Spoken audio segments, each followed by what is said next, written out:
Bismillahirrahmanirrahim.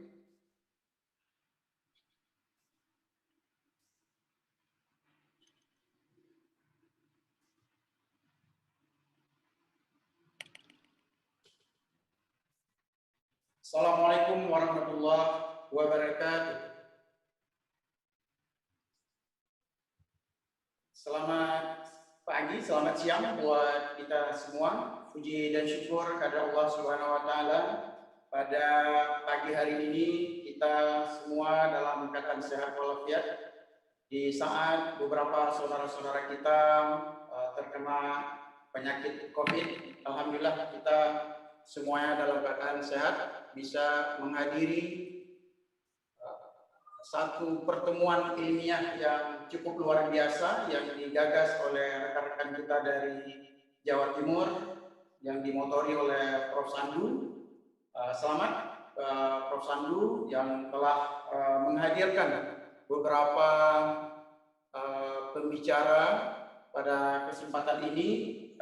Mohon maaf saya tidak menyebutkan satu persatu dan izin juga saya tidak menyebutkan satu persatu seluruh panitia yang terlibat.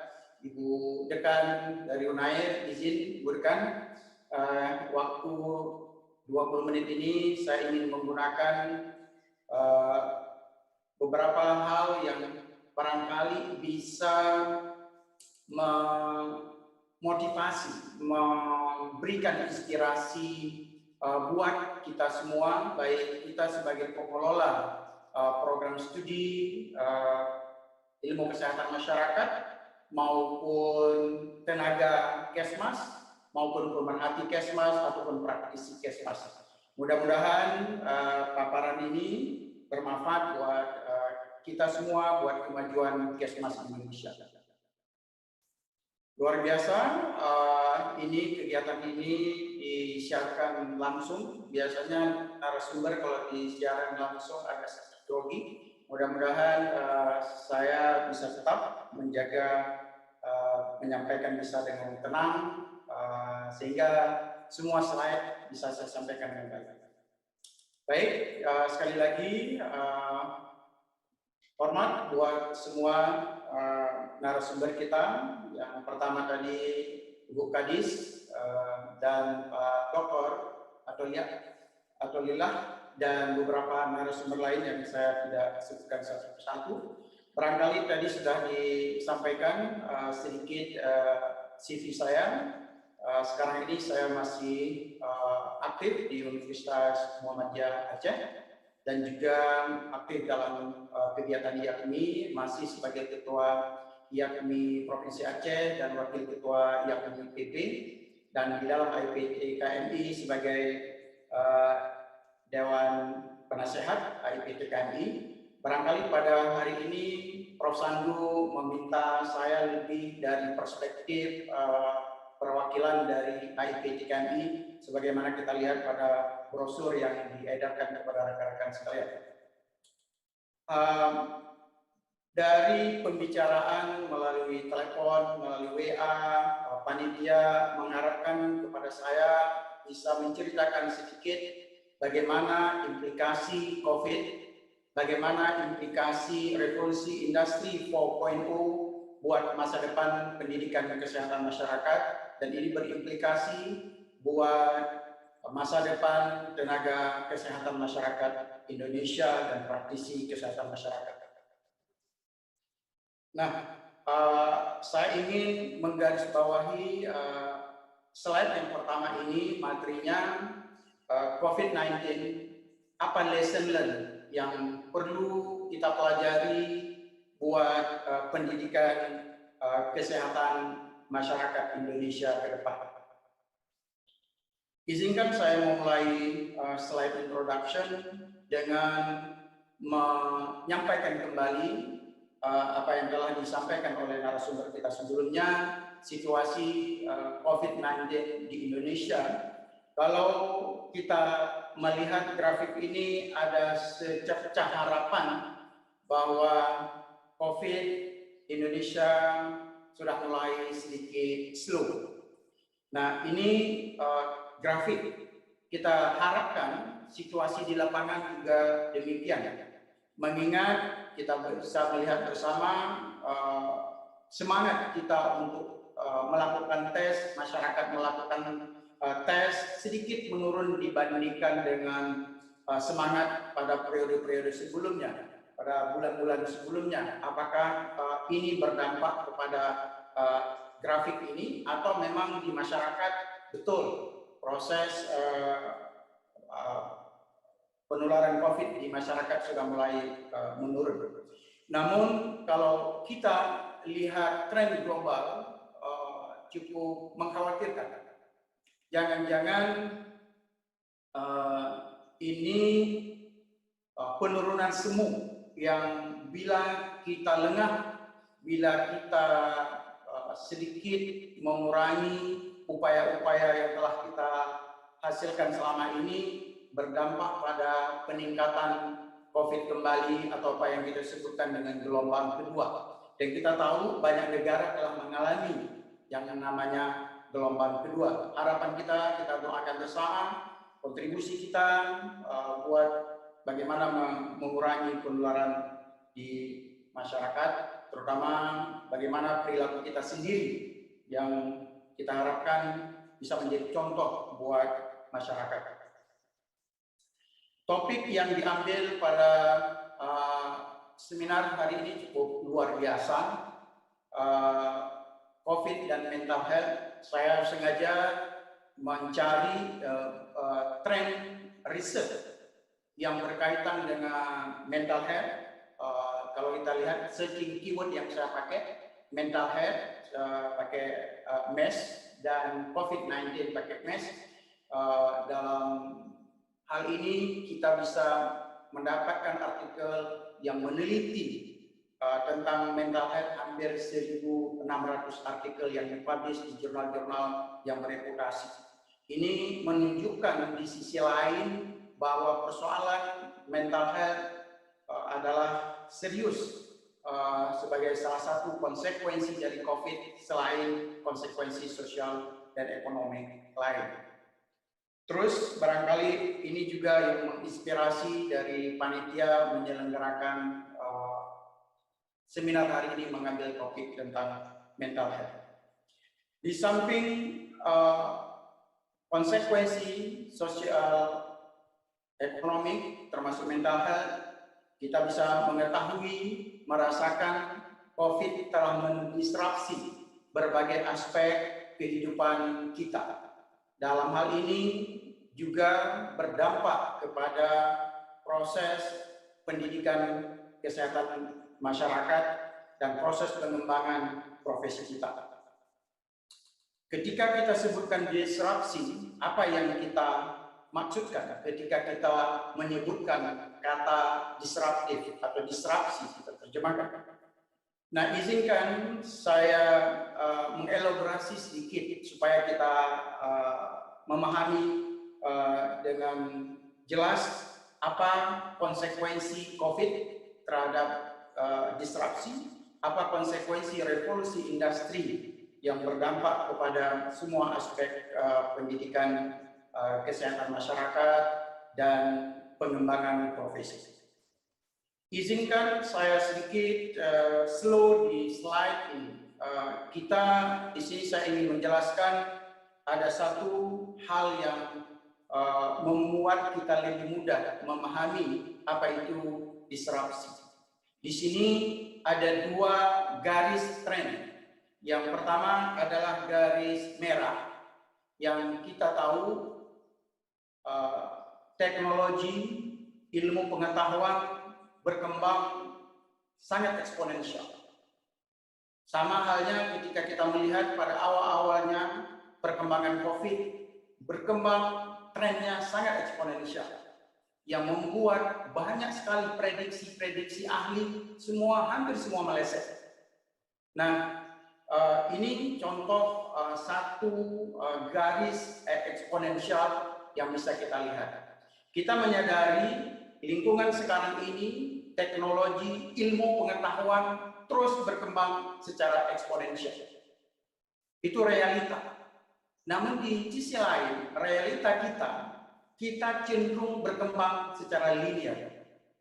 Ini menjadi gap yang besar pada suatu saat. Ketika gap begitu besar, kita akan merasa tidak mampu mengikuti berbagai perkembangan ilmu pengetahuan. Yang menjadi concern di sini, perkembangan teknologi dengan berbagai macam faktor, berbagai macam hal yang terjadi yang membuat begitu cepat perkembangan teknologi. Bila kita tidak bisa mengikutinya, terjadilah apa yang disebut dengan disrupsi. Yang menjadi catatan buat kita, bagaimana pendidikan kesehatan masyarakat, bagaimana kita sebagai tenaga kesmas mentransform diri kita terhadap perubahan yang begitu cepat. Ini poin yang pertama.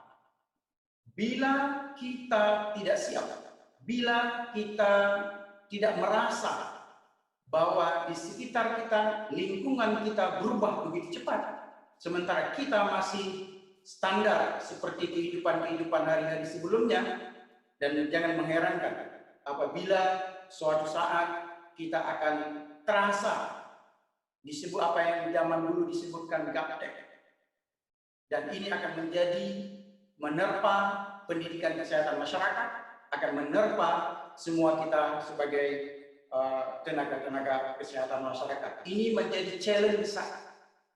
Revolusi industri 4.0, COVID yang melanda, pandemi COVID yang melanda kita, ini menjadi contoh betapa banyak ilmu, betapa kita merasa sering kali bahwa knowledge kita terhadap COVID itu masih sangat minim.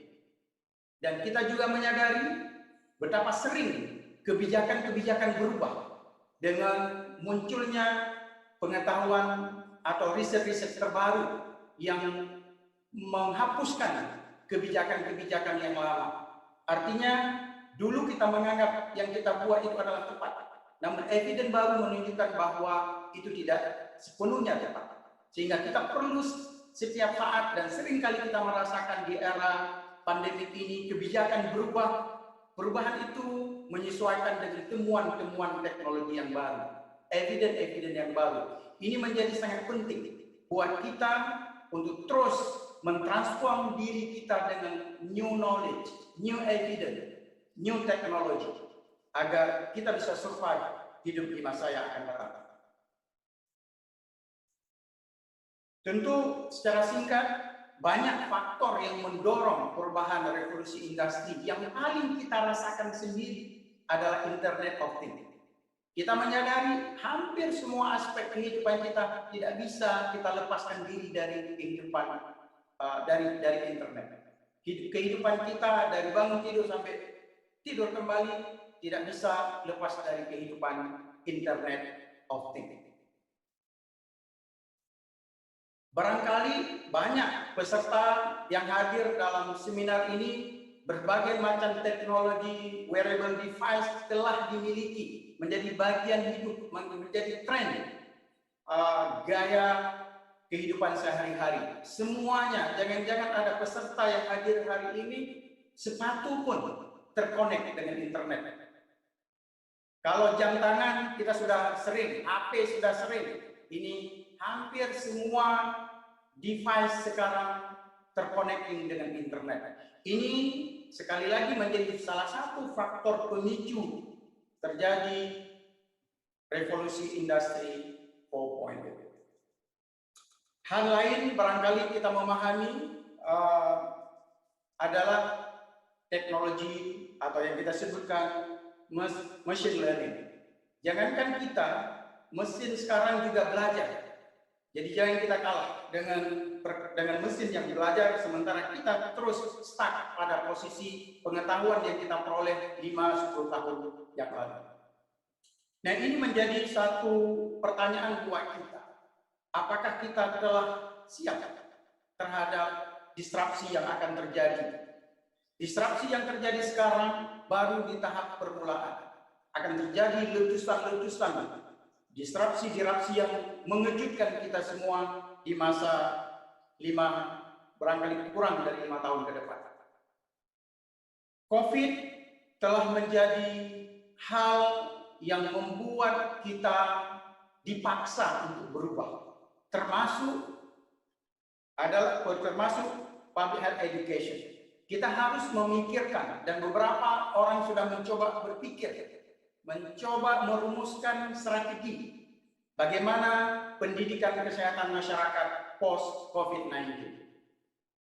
Pelajaran menunjukkan bahwa pendidikan kita, pendidikan Kesmas kita tidak begitu siap menghadapi pandemi COVID yang terjadi sekarang ini. Dan yang menjadi implikasi ke depan, apa lesson learned, apa yang harus kita siapkan agar kalau terjadi pandemi-pandemi yang akan datang, pendidikan kesehatan, profesi kesehatan mampu lebih siap menghadapi COVID yang akan terjadi berikutnya. Di Cina, sebagaimana kita mengetahui sumber asal COVID, telah terjadi perubahan yang luar biasa di dalam proses belajar mengajar di perguruan tinggi kesehatan masyarakat. Mereka belajar cukup banyak dengan kejadian pandemi COVID di negaranya. Dan beberapa fakulti of public health mereka dirikan dengan fokus pada bagaimana menguatkan public health system mereka dengan membangun public health education yang lebih siap menghadapinya. Sekarang kita menyadari bahwa pendidikan kita, pendidikan kesehatan masyarakat kita tidak bisa sama lagi dengan pendidikan-pendidikan yang kita kelola 5 tahun yang lalu. Semua harus berubah. Kita tidak lagi mengandalkan jumlah ruangan yang besar seperti ini. Kita menyadari bahwa hampir sebagian besar kita sudah mengalaminya, proses belajar mengajar cukup di depan laptop menggunakan Zoom dan platform yang lain. Ini salah satu evidence bahwa model pengelolaan pendidikan kesehatan masyarakat ke depan harus perlu reorientasi bagaimana desain yang tepat sesuai dengan perkembangan teknologi. Yang sangat penting bagaimana kita ketahui adalah public health science kita. The science and art, bagaimana kita mempromosi dan mencegah penyakit ini perlu redirecting.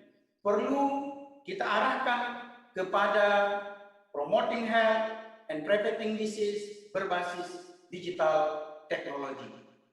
Biostatistik, data science menjadi sangat penting. Seiring dengan Internet of Things yang mampu menyediakan berbagai jutaan data per hari.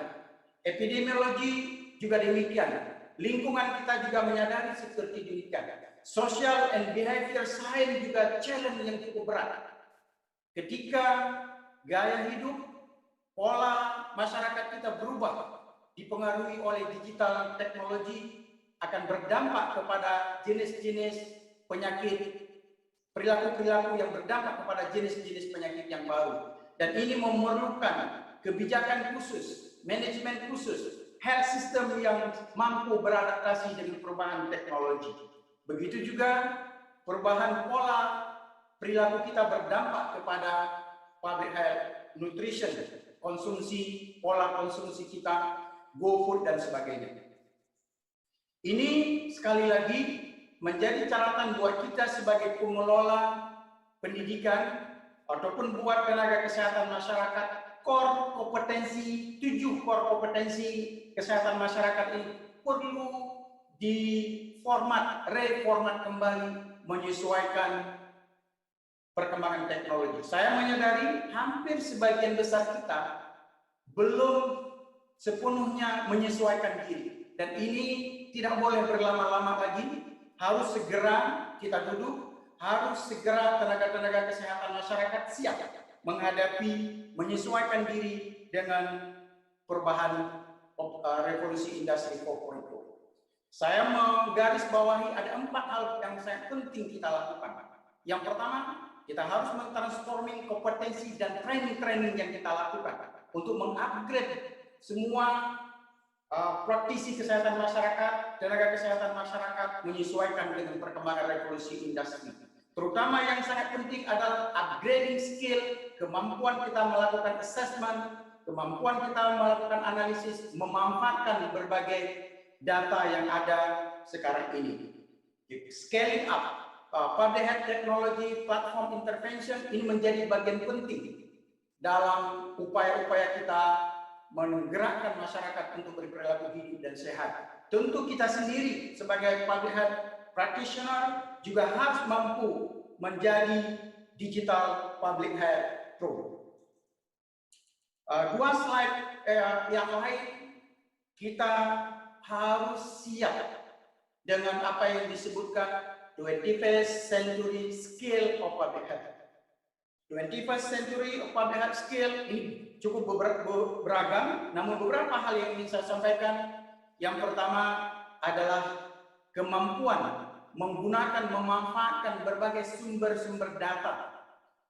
Tidak zamannya lagi survei-survei konvensional door to door, tapi data setiap hari jutaan yang bisa kita manfaatkan. Bagaimana teknologi, skill kita harus kita miliki untuk membangun berbagai program, membangun berbagai gerakan-gerakan promosi kesehatan dan riset dan sebagainya. Seperti saya sampaikan tadi, mohon maaf, Prof. 3 slide. Mohon maaf, Prof. Asnawi. 3 slide. Waktunya kurang 3 menit. Mohon maaf. Prof. 3 slide lagi. Data dan digital kompetensi mesti dimiliki. Semua kita harus mengupgrade diri. Tidak ada kecuali. Kemampuan analisis dan assessment menggunakan berbagai data yang ada sekarang wajib dimiliki oleh semua public health practitioner. Kalau tidak, kita akan didikte oleh orang. Kalau tidak, kita akan tidak mampu merumuskan kebijakan-kebijakan yang tepat. Apa yang saya sebutkan di sini, challenge besar ke depan adalah precision of public health, menggunakan berbagai data-data yang ada. Barangkali sebagian baru mendengar hari ini apa itu precision of public health. Ini menunjukkan bahwa berbagai macam keyword-keyword teknologi, ilmu-ilmu baru muncul yang harus selalu kita menyesuaikan diri. Kita harus menjadi bagaimana orang yang belajar lebih cepat. Kita harus belajar tidak linear, tapi bagaimana belajar secara eksponensial. Dan yang sangat penting di slide 2 slide sebelum saya tutup adalah bagaimana insan Kesmas membangun curiosity, rasa ingin tahu, rasa ingin belajar sesuatu yang baru. Ini menjadi hal yang sangat penting. Karena kita tahu bahwa curiosity, rasa ingin tahu akan membangun kompetensi kita. Kalau ingin kita upgrade kompetensi, harus dimulai dari rasa ingin tahu kita. Misalnya kita melihat berkaitan dengan COVID ini, ada satu ilmu bagaimana orang melakukan network analysis di dalam public health. Dan skill-skill seperti ini harus kita miliki, supaya kita bisa mengetahui berbagai persoalan kesehatan masyarakat secara precise. Kesimpulan yang ingin saya sampaikan, COVID-19 telah mendisrupsi segala aspek kehidupan kita, termasuk aspek mental health, sosial ekonomi. Namun revolusi industri telah merubah semua sisi kehidupan kita. Dan ini baru permulaan. Kita sebagai praktisi kesehatan masyarakat dan institusi pendidikan kesehatan masyarakat, sekali lagi saya ingin menegaskan, perlu segera melakukan disrupsi ini. Kurikulum, core kompetensi, mau tidak mau harus disesuaikan dengan situasi sekarang. Skill analisa data, kebijakan berbasis digital, perlu semua kita mengupgrade diri. Platform, intervensi promotif berbasis digital, ini menjadi menu ke depan. Dan harus kita miliki oleh kita semua. Saya menghimbau buat semua kita, jadilah digital public health professional.